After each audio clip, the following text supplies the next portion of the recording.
La charla que vamos a dar hoy genera más preguntas que respuestas. Esto voy a hacer como una introducción.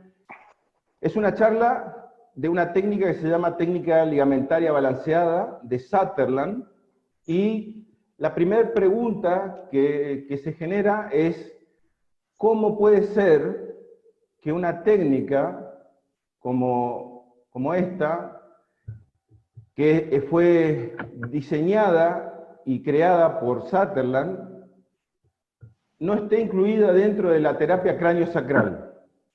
Primer pregunta. Segunda pregunta.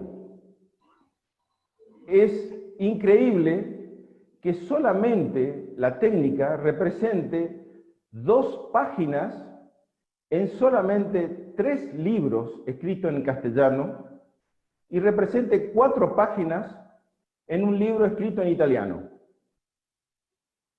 Esta técnica cae en mis manos por accidente.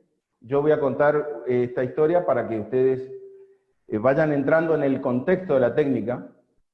Cae en mi mano en forma accidental porque básicamente yo me encontraba con la sorpresa de que no lograba ciertos resultados con los pacientes después de que los manipulara. Yo soy una persona muy de manipular estructuralmente, trato de tratar de hacer bien las cosas, y la osteopatía me llevó lentamente hacia lo más funcional. La historia consiste en la siguiente. En un momento dado me encontré que lentamente, en forma instintiva, empecé, a través de las técnicas que conocía, que son las técnicas funcionales, empecé a incorporar y a mezclar cosas. Esa mezcla me llevó a un resultado clínico interesante. Esto me llevó a charlar con ustedes, cuando yo me iba a dar clase, charlaba con ustedes, y sobre todo charlé con Laura Legal y con Gaby Hunt. Esto me dejó una charla, todos me miraban, es más, Gaby me miraba y me decía, me miraba como sospechando. Yo lo vi eso en algún lado, yo lo vi. Y como diciendo, es que vos no inventaste nada, no hiciste nada nuevo. Entonces, en un momento dado estaba dando clases y Gaby me aparece con el libro de la Asociación Americana de Osteopatía y me dice: es que vos estás haciendo la técnica ligamentaria balanceada de Sutherland. Por supuesto, para mí, mi sorpresa, le dije que sí, es la técnica ligamentaria balanceada. Bueno, por supuesto, yo me sorprendí y me empecé a interiorizar sobre la técnica. Eso fue hace 4 años atrás, y empecé a investigar sobre lo que correspondía a la técnica en sí misma. Entonces, y me encontré con una sorpresa. La sorpresa fue que tuve que entrar a la historia de la osteopatía para entender cómo se genera y cómo se fundamentan las técnicas ligamentarias y las técnicas funcionales, que en un primer momento se llamaron técnicas indirectas. ¿Por qué? Porque las técnicas directas eran las estructurales. Ahora, lo más sorprendente de todo es que nadie le dio artículo a Sutherland, cosa que me llamó soberanamente la atención, porque básicamente hay libros y libros escritos sobre Sutherland y su terapia cráneo-sacral. Entonces, yo necesito compartir la pantalla, lo voy a hacer. Esto es para hacer la parte introductoria, a ver si lo puedo hacer, a ver. Estamos ahí. A ver si lo podemos hacer. Esperen, no me permite, compartir pantalla, ahí está. Ahí está. Vamos a ver. Esto empieza así, escuchen un poquito. Ahí está. Sutherland tenía la idea y la concepción, a través de lo que se estaba dando con respecto a las escuelas que se daban en Estados Unidos, de tratar no solamente de lograr una terapia para el cráneo, sino que también una terapia para el cuerpo. Esto lo llevó a estudiar todos los sistemas ligamentarios, porque básicamente él se percató de que las tensiones en los ligamentos no variaban, no cambiaban, sino que por la misma estructura del ligamento, esos ligamentos mantenían siempre una misma tensión, o en todo caso mantenían la tensión. Por ese mismo motivo, él le llamó ligamentos o membranas de tensión recíproca. Ahora bien, la terapia él la dividió en dos partes. La dividió en técnica membranosa, y esto ahora se van a dar cuenta por qué, porque es básicamente la tensión de las membranas, tanto del cráneo como del extremo del antebrazo, como del extremo de la pierna, en las membranas que están tanto en radio cúbito como en tibia y peroné. Y también las ligamentarias propias o puras, o ligamentaria balanceada, que estaba dirigida hacia las articulaciones comunes. Ahora bien, siguiente, esto me llevó a estudiar un poco de historia. Y la historia, perdón, ahí está. Esto, ahí. Disculpen, no sé por qué se dispara esto. Bueno, la cuestión es que, a ver, yo quiero el puntero y no me permite el puntero. Discúlpenme, a ver. Ah, no, ya sé lo que está pasando. Ahí está. Ahí está. Tengo el puntero láser. Muy bien, ahí está. ¿Lo ven? Bien. Me metí en la historia de las técnicas ligamentarias y las técnicas indirectas y me empecé a dar cuenta de algo muy importante. En 1900 se genera una cuestión importante. Steel pide a las escuelas que aumenten la carga horaria de información a través de un señor que se llamaba John Smith, o Juan Pérez en inglés. Este señor John Smith empezó a dar clases de fisiología, porque el señor Steel lo que quería era lograr la medicina sin medicamentos. La filosofía de la osteopatía era lograr entrar al campo de la medicina y lograr que no se lograra tratar al paciente con medicamentos, sino que sin medicamentos hacer todo. Pero ¿qué pasa? Al aumentar la carga horaria y pasar de 3 años a 5, se le dio información sobre disección, se le dio información sobre fisiología, importante para la parte de osteopatía, y lo que lograron era tratar de estudiar toda la biomecánica y todos los tejidos que podían estudiar con las herramientas que tenían en ese momento. Y uno de esos elementos fue el estudio de los ligamentos. Esto empezó generando desde el 1900 una corriente que se multiplicó en todas las escuelas de la costa oeste de Estados Unidos. Ahora bien, no fueron los únicos.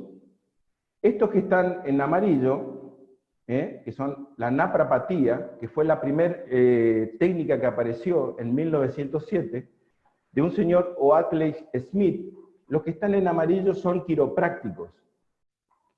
Pero acá el señor Stanley Leaf, en 1942, que también era quiropráctico, también era osteópata, y tienen un dato de curiosidad en el Stanley Leaf, que fue el que creó la técnica funcional en los 3 planos, que también la usamos, y hago la aclaración, que vamos a encontrarnos que muchas de las técnicas que nosotros estamos nombrando son técnicas que nosotros las usamos. O sea, es más, es muy probable que ustedes en algún momento hayan hecho técnica ligamentaria balanceada y no la hayan sabido. Ahora bien, ¿qué sucede? Esto no era una cuestión, las técnicas funcionales o las técnicas indirectas no era una cuestión de proceso evolutivo de la técnica, sino que era una búsqueda de parte de la osteopatía para ingresar al mundo de la medicina. ¿Por qué?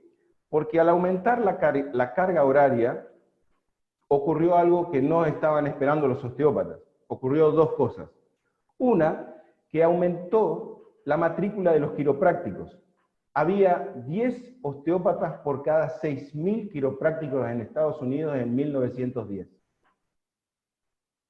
Eso fue el primer problema. Y el segundo problema fue que en 1916 se descubrió las sulfamidas. Y los médicos empezaron a tener una gran presencia a través de las cirugías. Entonces, ¿qué hizo los discípulos de Still y Still? Lo que hicieron fue aumentar la apuesta. Y llevaron a 5 años y algunas escuelas llevaron a 6 años la formación. Entonces, es muy probable que ahora entendamos por qué nos asocian, los osteópatas nos asocian, acá en Latinoamérica nos asocian mucho con los quiroprácticos, porque básicamente la quiropraxia ha hecho una historia interesante. Y es esta historia de la naprapatía como el primer hincapié que se hizo en técnica funcional ligamentaria. Primer dato. El señor, no sé si lo dije, la técnica funcional en los 3 planos de Stanley Leaf, lo que hizo es, este señor estaba en Inglaterra, además de quiropráctico era osteópata, y fue presidente por dos funciones en la British School Osteopathic. Él generó un gran cambio en la concepción del uso de la osteopatía, porque se consideraba la osteopatía como algo muy tosco. Las técnicas directas lo asociaban directamente con la quiropraxia. Entonces, la osteopatía políticamente no entraba en el mundo de la medicina. Para ese entonces, y si se puede ver, a ver si ustedes lo ven, a ver si lo podemos correr a esto, el señor McDonald y Harvard, lo que hicieron fue cambiar en la concepción de la biomecánica de la ley de Freyet y darle una nueva concepción de movimiento a las vértebras y a las articulaciones. ¿Por qué? Porque básicamente toda articulación tiene movimientos de rodamiento y deslizamiento en más o en menos. Entonces, se agregaron 3 planos más de movimiento. Tenemos en cuenta que es la flexoextensión, la rotación y la lateroflexión como parámetros que nosotros nos percatamos cuando estamos haciendo una terapia. Pero estos señores agregaron los planos de deslizamiento antero-posterior, deslizamiento arriba y abajo, y laterales, derecha e izquierda. Entonces, ya se sumaron 6 parámetros. Estos parámetros, todos en osteopatía, compartían la información. Todos construían la concepción de una nueva medicina, que era la medicina funcional. ¿Para qué? Para poder formar parte de la medicina alopática. La osteopatía logra esto en 1963. ¿Y gracias a qué? Gracias a la guerra de Vietnam. ¿Está? O sea, la osteopatía no llegó a ser parte de la medicina a través de las técnicas funcionales. Llegó gracias a que las escuelas de osteopatía de la costa oeste de Estados Unidos tenían una gran formación en cirugía menor y en disección anatómica. Entonces, cada vez que ustedes vean en las películas de la guerra de Vietnam, vean los soldados médicos, lo que están viendo es probablemente un osteópata que estaba pagando el derecho de piso para formar parte de la medicina alopática estadounidense. O sea, no fue el ministro de Salud el que dio la carta para unificar la carrera de medicina alopática con la medicina osteopática, sino el ministro de Defensa de los Estados Unidos fue el que gestó y desarrolló la posibilidad de que la medicina osteopática tenga el mismo nivel que la medicina alopática. Entramos a la técnica ligamentaria balanceada. La ligamentaria balanceada la creó Sutherland en 1949, pero Sutherland lamentablemente no hacía las cosas en forma sencilla, y ahora la van a ver.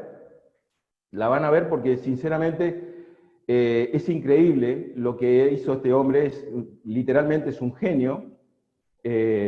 Realmente es una técnica interesante para que ustedes, porque yo vengo, en cierta forma, vengo humildemente a pedirles ayuda, porque básicamente quiero mostrarles la técnica para que ustedes la hagan, para que ustedes la prueben, para que ustedes la incorporen dentro del engrama de tratamiento que se le da a los pacientes, para que ustedes se den cuenta del valor que tiene.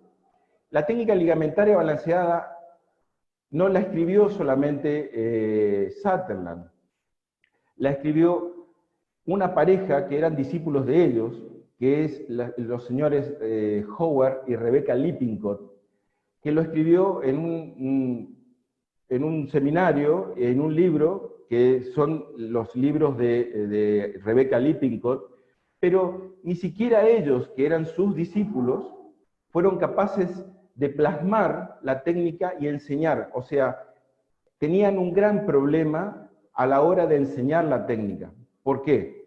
Porque los fundamentos por el cual se gestaba la técnica, se construía la técnica, eran muy difíciles de enseñar, a los alumnos.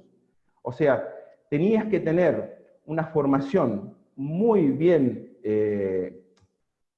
digamos, equilibrada, muy bien formado, el terapeuta tenía que estar muy bien formado para poder hacer la técnica ligamentaria balanceada, porque si no, no se comprendía y se terminaba realizando otra cosa. Ahora, ellos mismos sacaron parte de la técnica, y está en el libro de Rebecca Lippincott, y crearon su propia técnica, que es la terapia de tensión ligamentaria o contratensión ligamentaria. Esto demuestra que los mismos discípulos de Sutherland le permitieron entender la terapia cráneo-sacral, pero no le dejaron pasar la técnica ligamentaria balanceada. Para ellos ya era demasiado difícil y a la vista de lo que se conocía en ese entonces, era extremadamente poco práctica. ¿Está? ¿Me siguen? Sí. ¿Estamos? Sí, sí. Muy bien. Sí, sí, perfecto. Yo lo que necesito es hacer esta introducción para que ustedes entiendan que básicamente las técnicas funcionales fueron como una cuestión de tocar un tema, por ejemplo, qué sé yo, la comparsita, pero fue esta comparsita tocada con distintos intérpretes. La técnica funcional siempre es la misma, pero bajo la concepción de fulanito, la concepción de menganito, o sea, se fueron construyendo determinados tipos de estilos dentro de las técnicas funcionales. Y lo que yo voy a mostrar es la deconstrucción de la técnica ligamentaria balanceada con la visión de Sutherland. Bueno, le hago una aclaración, me tuve que meter en la cabeza de Sutherland. Es algo difícil, teniendo los profesores que tenemos en la escuela, y hago ya una denuncia formal, lo mandaron al chaqueño a meterse en la cabeza de Sutherland. Dios mío, por favor, teniendo los profesores que tenemos, me mandan a mí. Bueno, la cuestión, volvamos a la repartija de la tensión ligamentaria balanceada, o la técnica ligamentaria balanceada. Fíjense en esto. Esto es lo que necesito que ustedes tengan bien presente en todo momento a medida que yo voy desarrollando la técnica. La técnica de Sutherland es un constructo terapéutico. Constructo es una semántica que se utiliza, es una palabra que se utiliza en matemática, en psicología, en epidemiología. Es básicamente, por definición, es una sumatoria de conocimientos que tratan de resolver, o conocimientos que aunados tratan de resolver un problema científico. Entonces la vamos a dividir en dos. esa división en dos va a estar en relación al terapeuta, la relación entre terapeuta y paciente, en donde ustedes están viendo que la flecha del terapeuta está mucho más grande. ¿Por qué? Porque es una terapia que está enfocada en el terapeuta. O sea, es necesariamente tenemos que tener un enfoque y un proceso de entrenamiento hacia el terapeuta, porque es el terapeuta el que va a dirigir en todo momento, desde el comienzo hasta el final, la terapia. Y otro dato importante a tener en cuenta es que, y lo muestro como si fueran unos engranajes, y esto presten atención a lo que les digo, va a tener tres partes. Una parte muscular, una parte o una faceta muscular o una fase muscular, una fase ligamentaria y una fase consciente del paciente, o sea, una fase en donde el paciente colabora.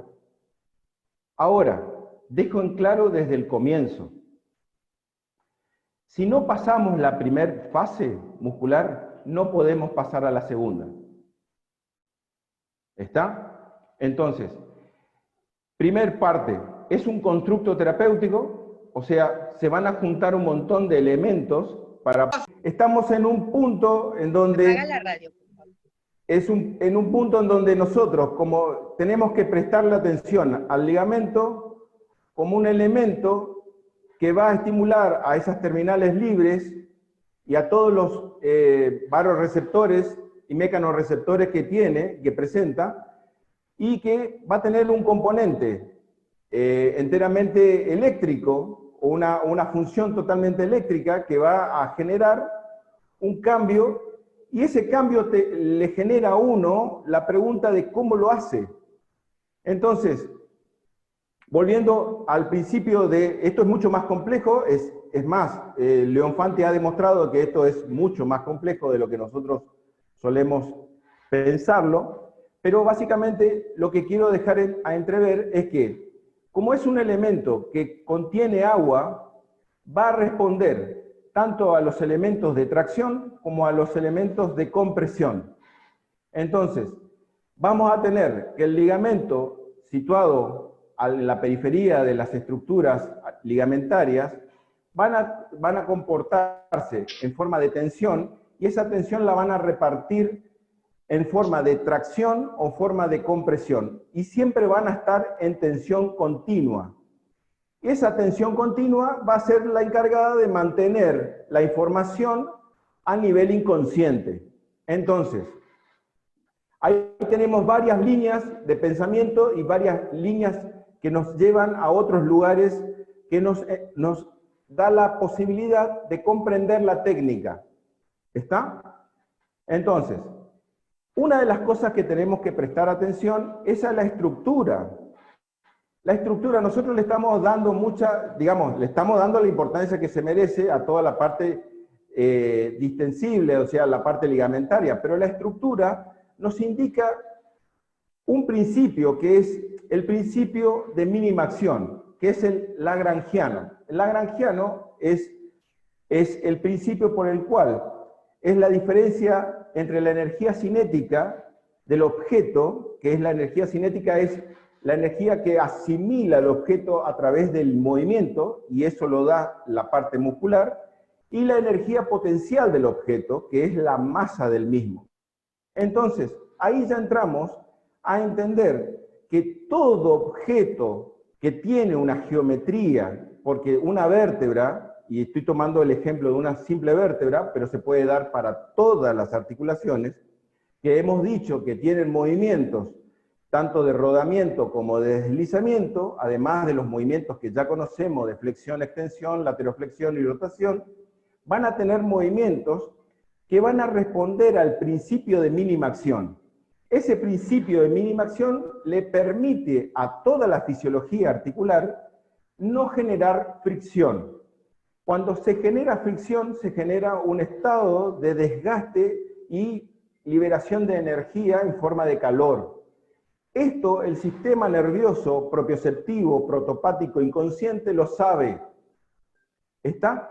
Y estamos hablando justamente de que el sistema inconsciente se está encargando justamente de eso, de mantener la carga de energía en la mínima expresión.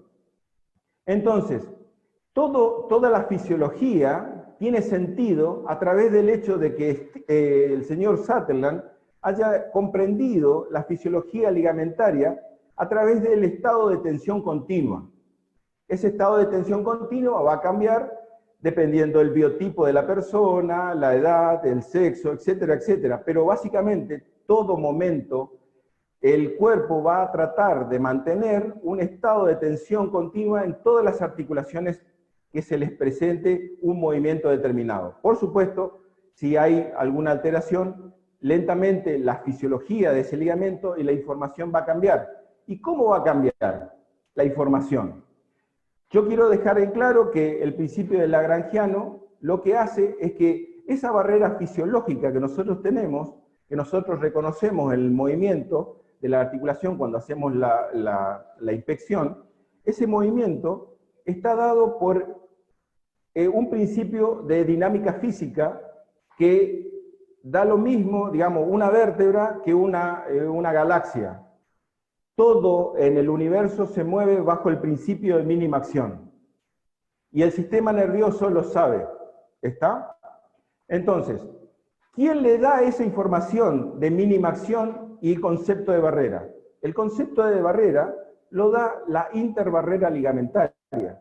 La información que recoge cada articulación a través de los ligamentos en ese sentido de tracción y compresión que constantemente está en juego. Pero ¿qué pasa? Cuando nosotros tenemos un problema, de problemas posturales o lo que sea, de cualquier índole, y esa interbarrera cambia, el centro de la barrera fisiológica también cambia. Eso está bajo otro principio, que es el principio de la ley psicofísica de Weber-Flechner. Este señor Weber, yo les aclaro una cosa, Weber no era médico, era filósofo. Este señor se empezó a dar cuenta de que una carga o un determinado estímulo en el sistema nervioso lo que hacía era primero ser reconocido, y una vez que el cuerpo lo reconoce como tal, puede cambiar a través del tiempo, y ese estímulo que en un primer momento era 1, si se mantenía en el tiempo, desaparecía para el sistema. Y desaparecía para el sistema y se transformaba en 0. Esa transformación en 0 de la ley psicofísica de Weber-Flechner es lo que ocurre con todas las cosas que nos suceden. Es lo que ocurre, por ejemplo, con un alcohólico, cuando toma una sola bebida o un solo trago y le hace efecto. Pero sucesivas copas le van a ir generando un estado de resistencia.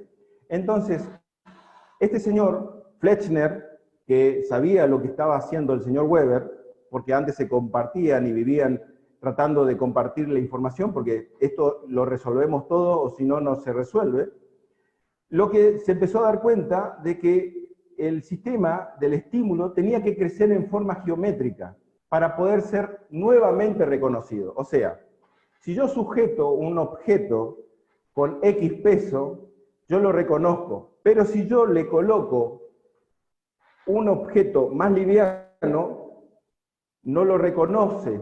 El estímulo, el cuerpo, no lo reconoce como tal.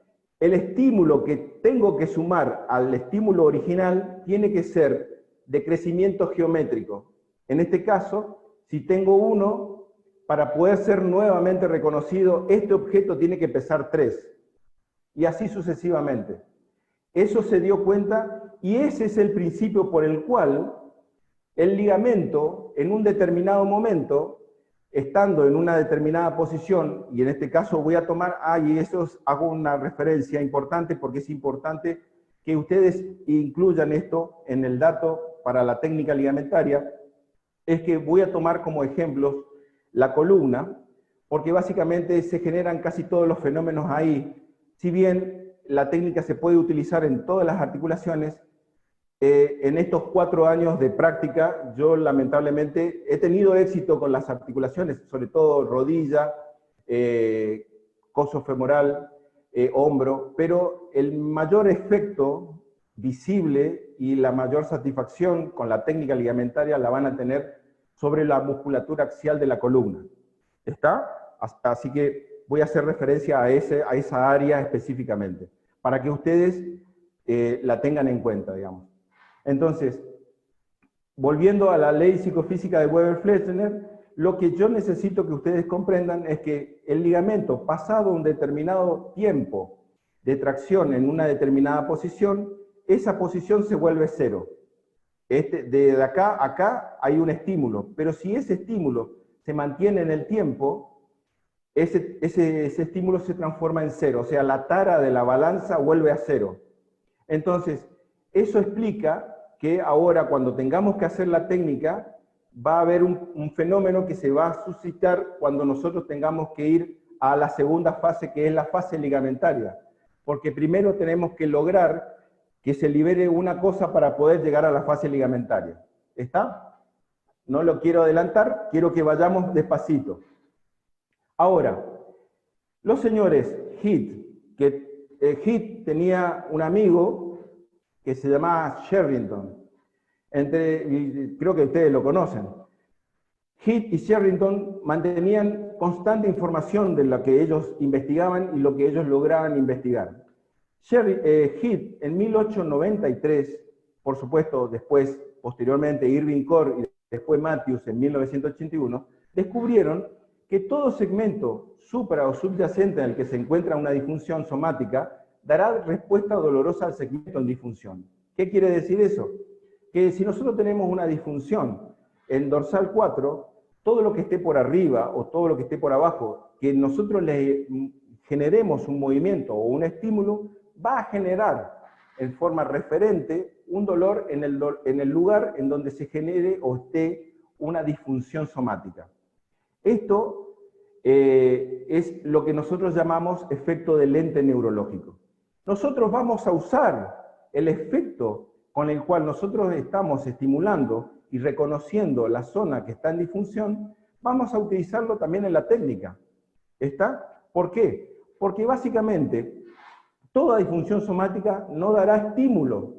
No dará estímulo, o sea, la vértebra dorsal 4 no va a dar un estímulo por arriba ni por abajo, pero sí va a dar una adaptación, una información nociceptiva adaptativa que va a generar que esa vértebra que está, una dorsal 4 que está en F o está en E, va a dar una NSR hacia arriba. Y eso nosotros lo sabemos. ¿Está? Entonces, ese es el concepto del lente neurológico. Pero este concepto que nos sirve a nosotros para detectar una disfunción somática, nos va a dar también la posibilidad de entrar en la técnica, porque la técnica la vamos a usar, y la vamos a usar de la siguiente forma. Esto se da, este concepto de lente neurológico se da gracias a las vías de asociación de la sustancia gris. Vamos a tener vías ascendentes que van a llegar al sistema nervioso, al sistema de corteza, van a pasar por el tálamo, y no me voy a meter en el cráneo porque ya Darío y Juan se metieron en el cráneo, yo voy a ocuparme de lo que ocurre en el tronco cerebral para abajo.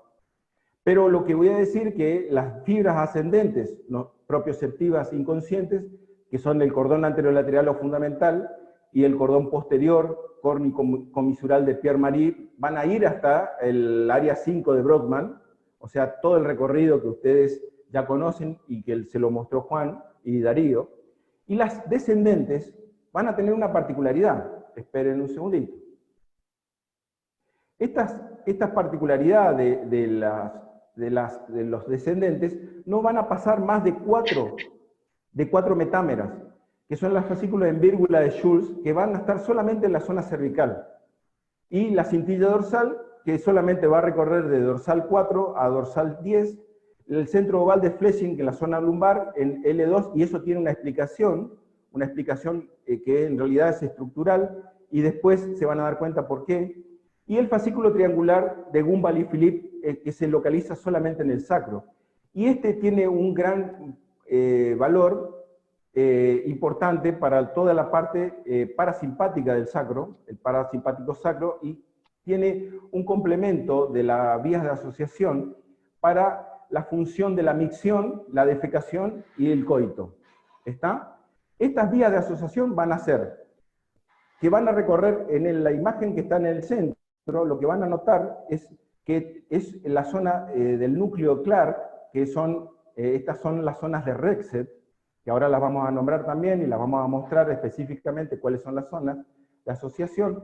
El núcleo de Clark en la sustancia gris van a tener su deutoneurona, que van a dar una línea homolateral, que es las vías, los nervios tautómeros, y heterómeros, que van a estar de heterolateral, y las que son bilaterales, que son las heterómeras o hecatómeras bilaterales.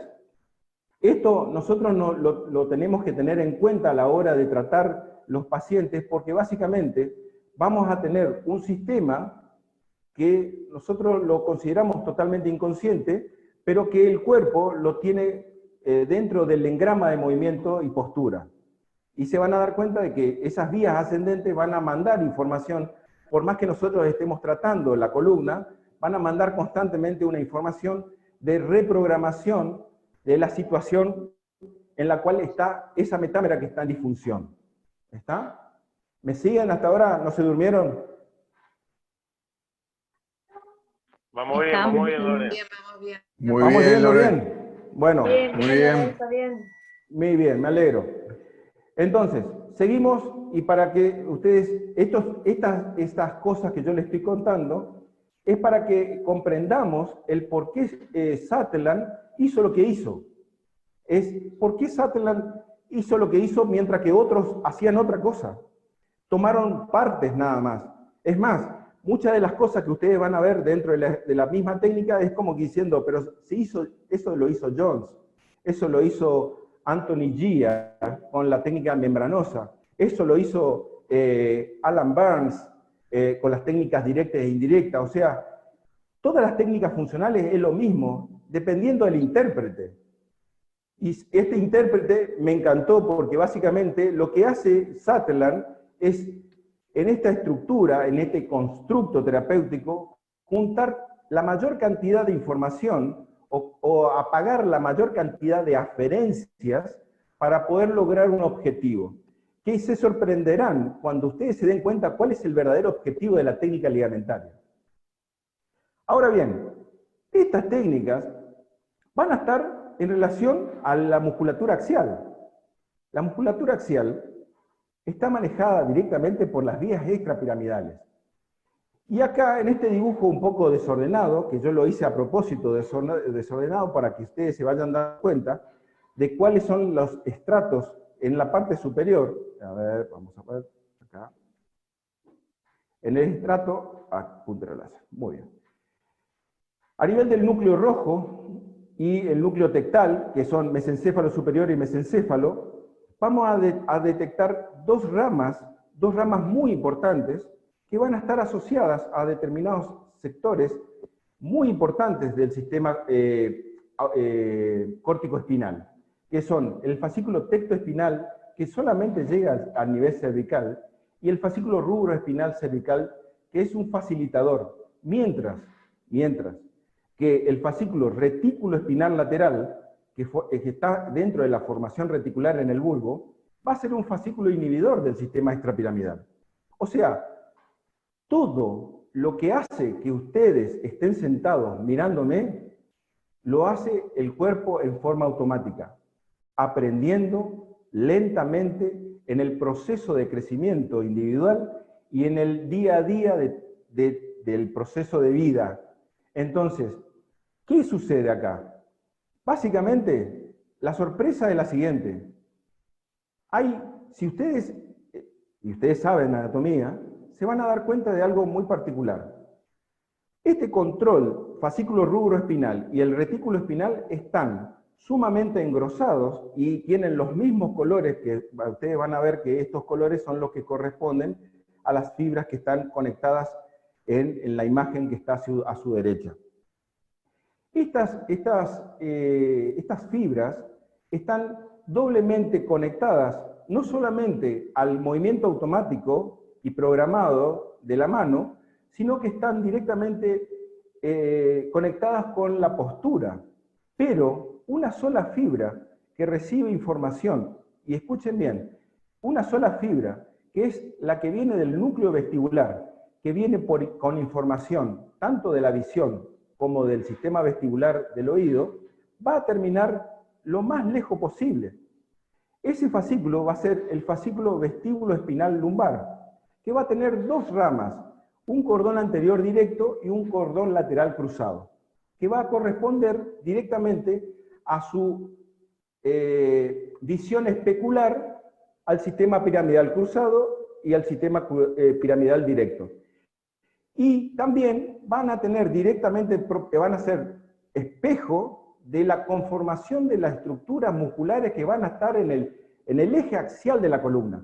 Entonces, cada vez que nosotros tenemos un problema, por eso tenemos que ver básicamente hacia dónde vamos cuando estamos estudiando, porque tenemos que generar la expectativa de generarnos nuevas preguntas.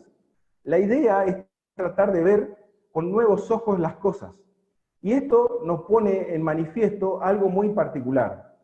Nosotros tendríamos, con la técnica ligamentaria balanceada, la posibilidad de generar un apagado de las aferencias que estimulan la mala posición o la posición defensiva de la disfunción somática de una vértebra. ¿Está? Esto es para que ustedes vean cómo se organiza, y que ustedes ya lo saben, cómo se organiza el sistema extrapiramidal, que es totalmente automático. Ustedes no tienen que hacer nada. Es más, me sorprendería que alguno de ustedes me diga que hay un paciente que viene, y esto es en referencia a los músculos axiales, son los músculos de Troller y Winkler, que son la laminar corto, laminar largo, espinal corto, espinal largo, me venga y me diga que un paciente venga y diga, mira, vos sabés que tengo un laminar corto que lo tengo contracturado. Es imposible que vengan así, porque básicamente son músculos que nosotros no tenemos conciencia de su estado de contracción, y es por eso que podemos sobrevivir con una disfunción somática hasta que se hace sintomática. ¿Ok? Entonces, seguimos. No te me duermas, Marcela, por favor, te lo pido. Hablando de los músculos... Súper atento. Ah, bueno, gracias, gracias. Los músculos de Troller y Winkler que acabo de nombrar están directamente asociados a todo el sistema de sensibilidad, el sistema de la sustancia gris a nivel medular, y la sistematización está integrado al sistema de las láminas de Rexed, que son la 1, la 2, la 1 es la zona marginal de Lissauer, que es la que va a diferenciar, y la zona de Batchereu, o los núcleos de Batchereu, que es la lámina 2 y 3, que son las que van a diferenciar, van a mandar las fibras hacia el sistema de Gold y de Burdach, que son conscientes, y a los núcleos de interconexión, que son la lámina 4, que es esa lámina 4 va a pasar por una zona, y quiero que presten atención a esto, porque estructuralmente, como hemos dicho con respecto a los ligamentos, la estructura nos demuestra hacia dónde va la función. Y vamos a detectar lo siguiente. Esta área 4 y esta área, que es la zona 6, que es la zona del núcleo de Clark, el núcleo de Clark pasa por la zona periependimaria, que es la zona vísceromotora y víscerosensible. Vísceromotora por detrás, víscerosensible por delante. Este es un tabique de neuroglia que impide que el núcleo de Gold y el núcleo de Burdach se junten con su heterolateral. Pero acá hay un surco, que es el surco anterior, y la sustancia blanca se combina y se entrecruza en la parte anterior. Eso es de vital importancia para lo que nosotros vamos a detectar más adelante con la técnica. Y otro dato importante, que están en las imágenes, porque yo traté en lo posible de buscar todas las informaciones posibles para estructurar la técnica. La técnica es muy, muy, muy importante que ustedes la interpreten. Acá, esto que nosotros llamamos espino talámico anterior y espino talámico lateral, que en esta es una imagen de un libro de neurociencia, el espino talámico anterior es para la sensibilidad específica, va a llegar al tálamo y va a llegar a su núcleo en la zona parietal posterior, a nivel del área 5 de Brodmann, pero va a influenciar a todo el sistema.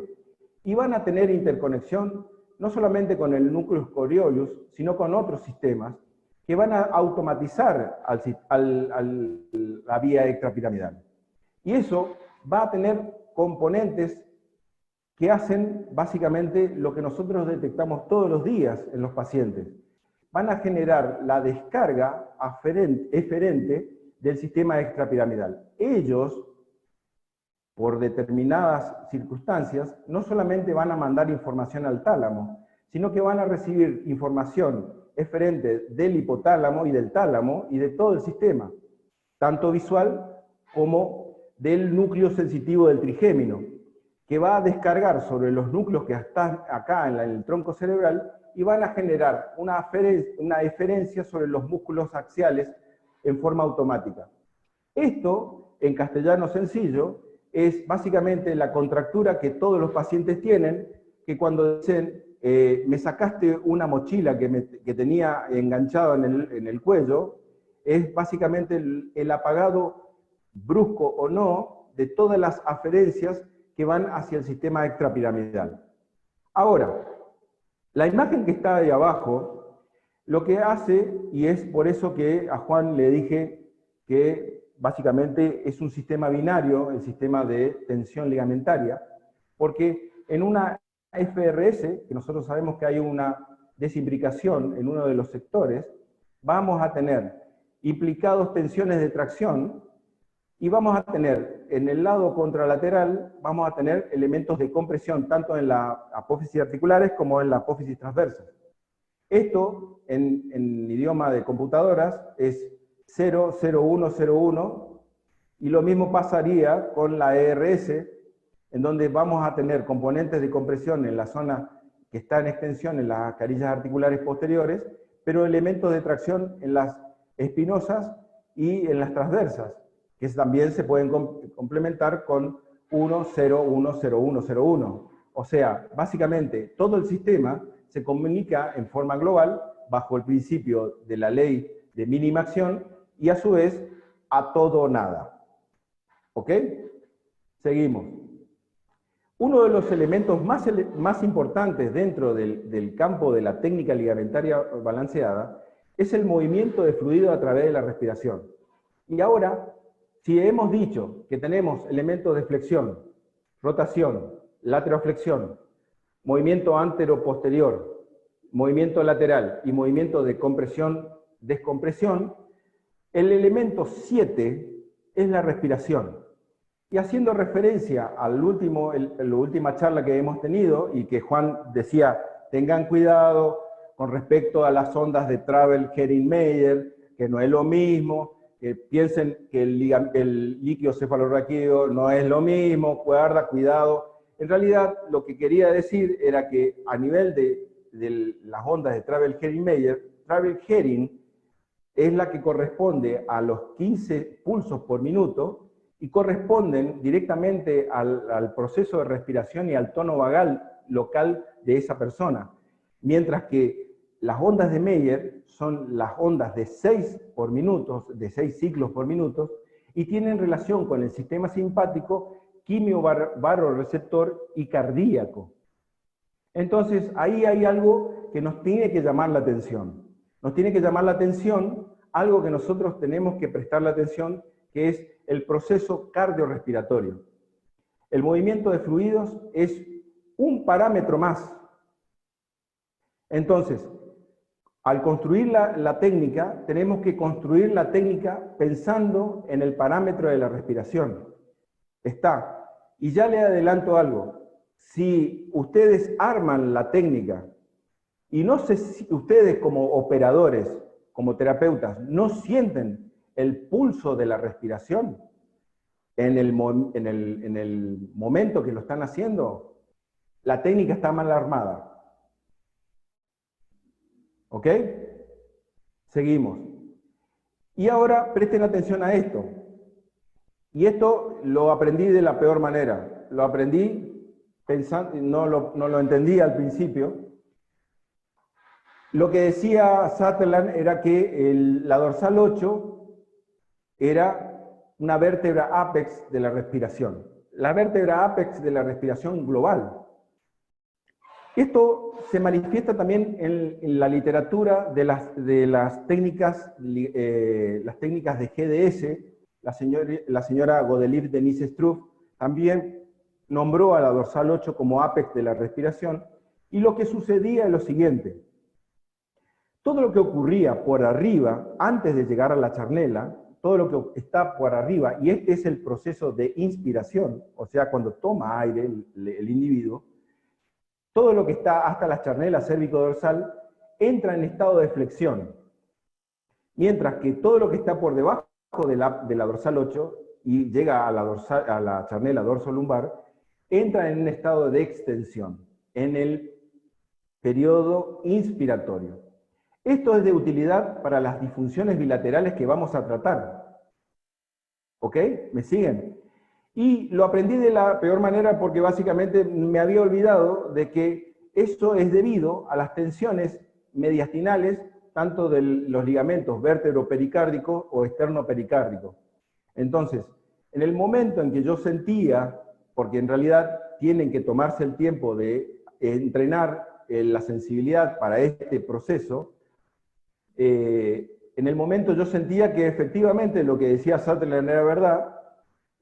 Todo lo que estaba por arriba de la dorsal 8 hace un movimiento de anteroposterioridad. O sea, ahí ya hay uno de los parámetros, de los 7 parámetros que hemos dicho. Y hay que prestar atención a lo siguiente. Todo momento de inspiración genera en el plano global de todas las vértebras un estado de desimbricación. Ese estado de desimbricación va a ser de utilidad cuando tengamos una ERS. ¿Por qué? Porque básicamente la carilla está imbricada y nosotros lo que queremos es desimbricar la carilla. ¿Está? ¿Me siguen? Hasta ahora no he dicho nada que ustedes ya no sepan. Y en la expiración va a ocurrir lo contrario. Va a ocurrir una imbricación y va a ser de utilidad cuando tengamos y individualicemos una FRS. ¿Me siguen? ¿Juntaron todos los elementos? ¿Lo tienen más o menos armado a los elementos que yo le estoy contando? Sí. Bien. Sí, sí. Bien. Sí. Muy bien. Ahora, la primera etapa de la técnica es importantísima. Es buscar el posicionamiento de los diferentes planos y ejes de la disfunción somática. O sea, si nosotros estamos pensando que es una FRS y colocamos los parámetros, no alcanza, porque tienen que buscar todos los parámetros de facilidad, de todos los procesos dimensionales que hemos contado. O sea, si es una F, vamos a ir a la flexión, a la rotación, a la lateroflexión, a los movimientos de anteroposterioridad y lateralidad y compresión-descompresión. Esto lo manifestó, y creo que el mejor discípulo de Sutherland fue Johnston. Johnston, que en realidad no lo nombró como una técnica propia, sino que hizo que evolucione la técnica ligamentaria balanceada. Este muy buen hombre dejó muy buenos datos para integrar la técnica, porque la técnica, dada como lo daba Sutherland, era indescifrable. Evidentemente, este señor se tomó el tiempo para hacer las cosas de mejor manera. Y lo que buscamos en el proceso es utilizar los elementos de todos los sistemas, lo que se llaman células cordonales, que son las células que están en la sustancia gris, que tratan de evitar el lente neurológico, lo usamos a favor nuestro. Entonces, toda vértebra que está a favor del movimiento de la disfunción no va a generar, porque no está en contra de la barrera, no va a generar un efecto de estímulo lo suficiente que va a generar el lente neurológico y el estado defensivo de los músculos axiales extrapiramidales controlados. Entonces, esto va a generar un apagado de la descarga gamma de los músculos espinales, como acabo de decir, y un aumento de la carga ligamentaria no significativa. ¿Por qué? Porque si nosotros estamos llevando toda la atención hacia la disfunción, el ligamento que estaba en F estirado se va a estirar más.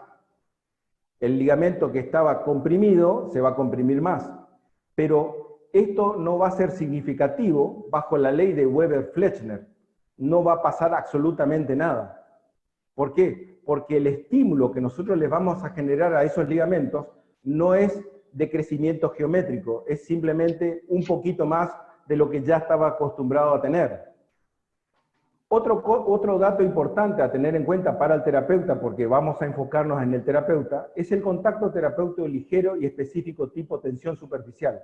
Por eso puse a este bichito que está caminando sobre el agua. Porque la tensión superficial, nosotros lo que vamos a hacer en primer momento es colocar los parámetros, como si estuviéramos por hacer una manipulación directa, pero el terapeuta, una vez que logra el estado de posicionamiento, lo que hace es abrirse y desaparecer del contacto del paciente, hasta que siente el parámetro número 7, que es la respiración. Si ustedes inmediatamente a los 5 segundos no lo sienten a la respiración, esa posición que ustedes buscaron no es la correcta. Tienen que volver a reposicionar porque el armado de la primera etapa no está bien hecha. ¿Está? El aumento de la carga ligamentaria no es significativa, entonces los mecanorreceptores y las terminales libres sensitivas no van a disparar ninguna información, entonces el sistema espinotalámico lateral y anterior tampoco van a disparar nada, básicamente no va a pasar absolutamente nada. Y la sincronización de ambos ciclos respiratorios es importante porque generamos, y esto es en referencia a lo que dijo Darío el otro día Darío hizo una importante aportación con respecto al contacto terapéutico. El contacto terapéutico genera una vasodilatación a nivel de la zona en que se toca. Eso es importante porque es un estado defensivo del cuerpo del paciente con respecto al del terapeuta, pero una vez que nosotros estamos integrados al paciente y colocamos todos los parámetros en la primera etapa, tendríamos que empezar a respirar de la misma manera para que generemos un campo eléctrico, porque cada vez que nosotros respiramos, cambiamos la polaridad del campo eléctrico de la mano. Entonces, la sincronización en ambos ciclos respiratorios es necesario para poder integrar y que el paciente en la primera etapa genere un apagado de todas las aferencias acompañado por el terapeuta. Una cosa que no coloqué acá es que básicamente una vez que empezamos a respirar, le pedimos que respire en el ciclo respiratorio que nosotros necesitamos que lo haga. En este caso, eso también lo habló y lo dejó bien en claro Darío con respecto a los procesos respiratorios y a los ciclos para la utilización en las terapias, tanto para el terapeuta como para el paciente.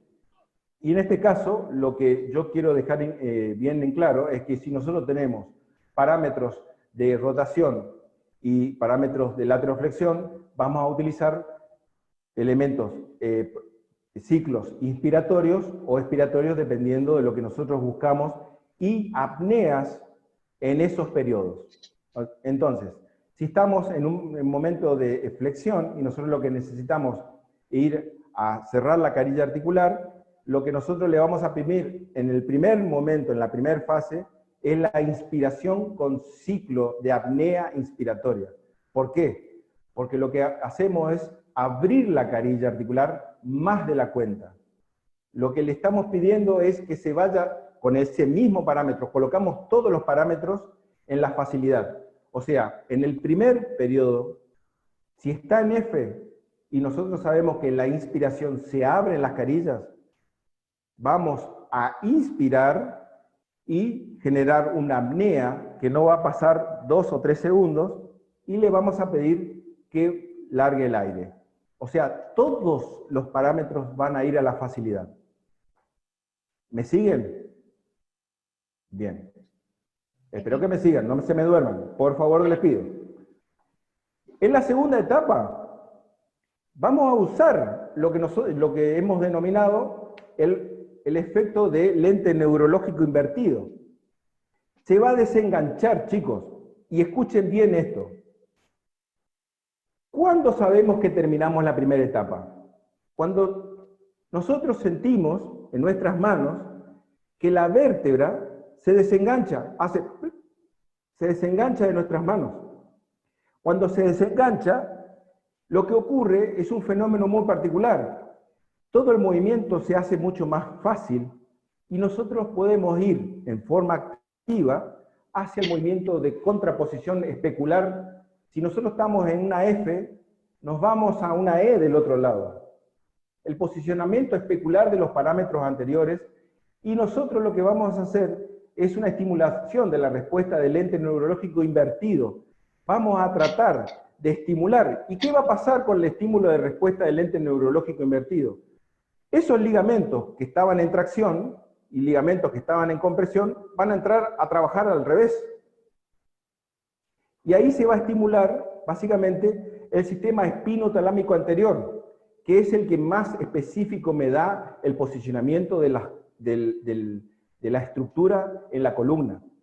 Ese sistema va a estar invertido, y ahí sí va a cambiar, porque este estaba en tracción y este estaba en compresión, y este ahora pasa al revés, a compresión y a tracción.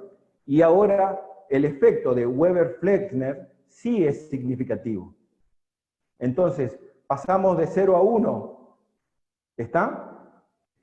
El contacto va a seguir siendo un contacto ligero y específico de tipo tensión superficial, o sea, nos colocamos, posicionamos y nos alejamos del paciente hasta sentir el último parámetro que colocamos en la respiración. Y ahora, en la segunda etapa, lo que hacemos es lo contrario. Si nosotros estábamos en una flexión y lo que queríamos es cerrar la carilla contralateral, y ya la llevé a todo hacia la contralateralidad, lo que vamos a hacer es pedirle justamente una expiración con apnea expiratoria. ¿Está? Sí. Y el último va a ser el periodo de descarga. Este es un periodo que nosotros, vamos a tener muy en cuenta para poder entender el proceso en el cual se posiciona la última parte, que es la parte ligamentaria. Ahora, escuchen esto. Johnston, Sutherland, Lippincott incorporaron una tercera etapa. Y acá llama la atención algo, y hay que hacerse la pregunta. Hay que llamarse la atención, pero si ya hicimos en la primera etapa, liberamos la musculatura, ahora liberamos los ligamentos, ahora somos Gardel, Cadícamo y Lepera. Ya hicimos todo, No hicimos todo. Y esto que no hicimos todo es pedirle al paciente esto.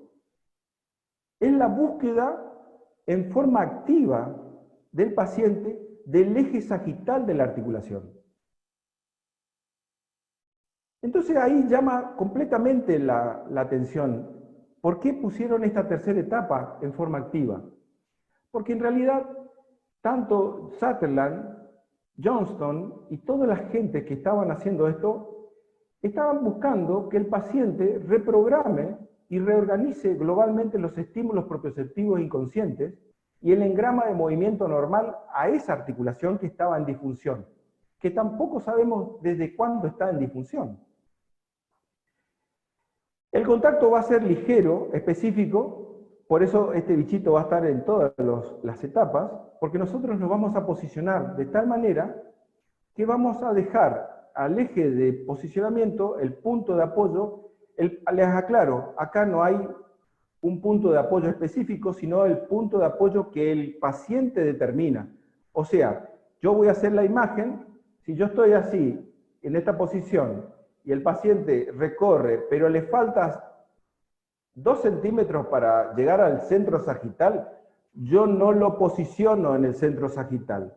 Dejo que el paciente encuentre en su propia búsqueda activa el engrama y la organización de esa posición. ¿Por qué?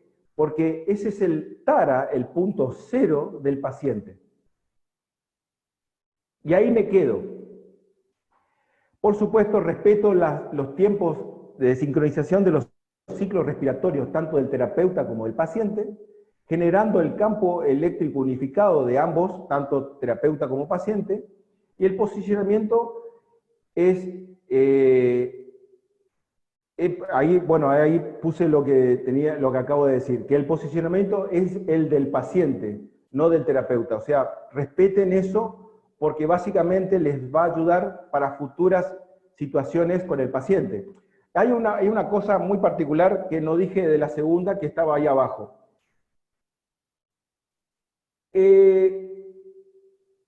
Hay una liberación psicosomática en el paciente en la segunda etapa. Esto es un dato anecdótico. Por lo general, uno está con el paciente haciendo el trabajo y como hay veces que uno está más de 5 minutos con el mismo posicionamiento del paciente, el paciente empieza a verbalizar cosas.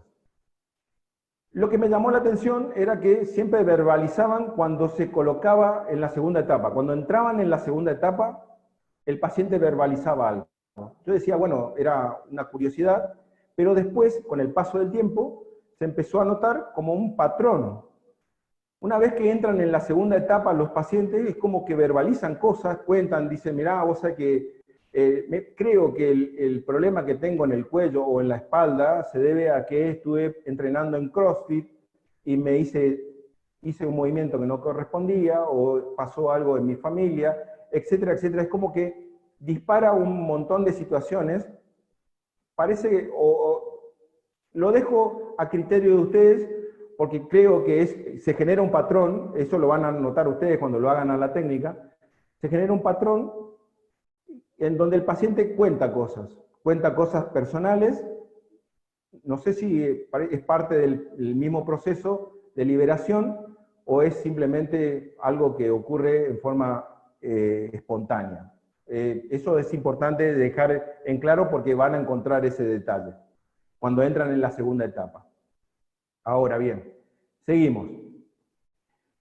Yo les dije que era fundamentalmente guiado y orientado hacia el terapeuta. ¿Por qué? El terapeuta está muy exigido en esta técnica. Por eso nunca tuvo éxito. Nunca tuvo éxito esta técnica, o este encuadre, o esta forma estructurada de llevar hacia un determinado lugar a la terapia ligamentaria, porque básicamente el conocimiento anatómico y biomecánico tiene que ser totalmente acabado. Cuesta muchísimo a veces orientarse, posicionarse en determinadas articulaciones si uno no tiene en claro la biomecánica o la anatomía de esa región. La concentración mental que tiene el terapeuta genera agotamiento, es terrible, es una cosa terrible.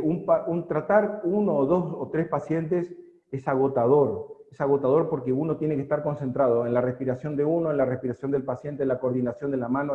Es más, la coordinación de ambas manos es como tocar el piano.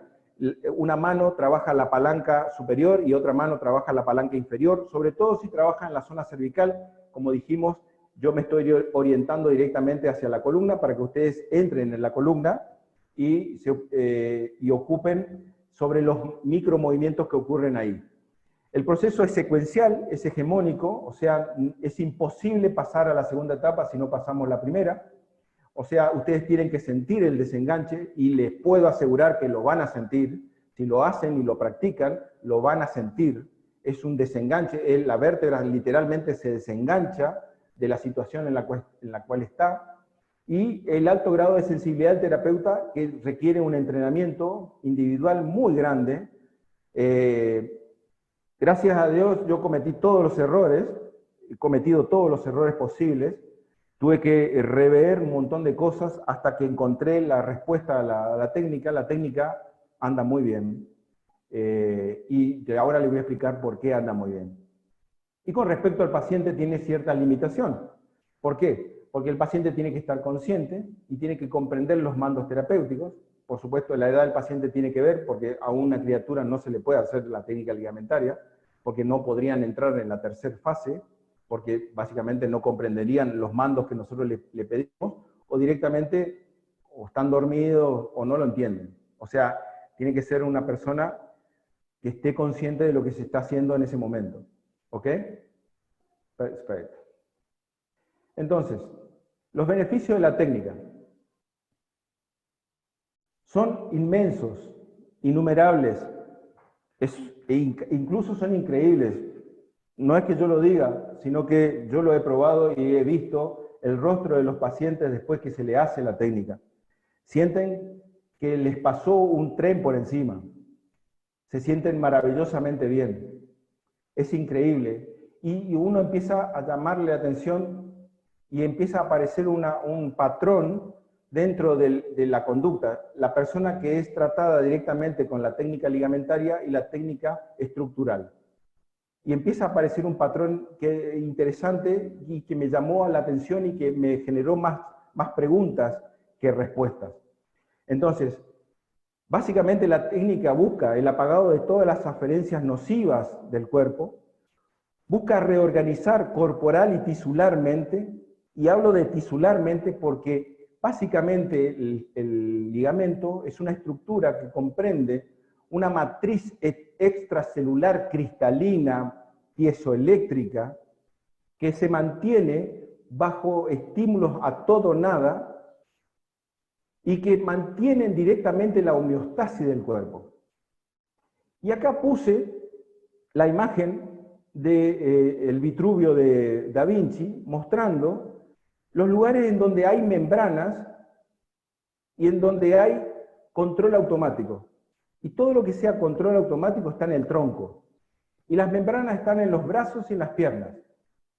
Ahora bien, si me preguntan, ¿en dónde hay más éxito con la técnica ligamentaria? Hasta donde sabe Lorenzo Esquenone del Chaco, es en donde se existe más éxito con la técnica ligamentaria balanceada, es en la columna. He tenido medianamente éxito con todo lo que sea rodilla, de rodilla para abajo, tobillo, codo y mano. Pero hombro y coxo femoral, salvo que lo pongamos en práctica todos y lo hagamos como una cuestión casi filosófica de la escuela, que adoptemos esta técnica para poder incorporarla dentro del engrama de la currícula de la formación. Recuerden que es una técnica que el alumno tiene que tener un cierto nivel, porque si no, no lo va a comprender. Y me llamó la atención algo, con esto del COVID, y esto es y me hice la pregunta, ¿hay otros beneficios de la técnica?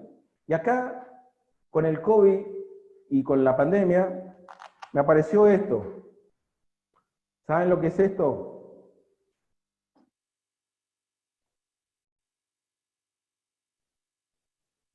Que alguien me conteste. Oxímetro. Sí, es un oxímetro de pulso. Es un oxímetro de pulso. ¿Está? Es un pequeño oxímetro de pulso. Con él me puse a jugar, porque yo no trato, yo juego.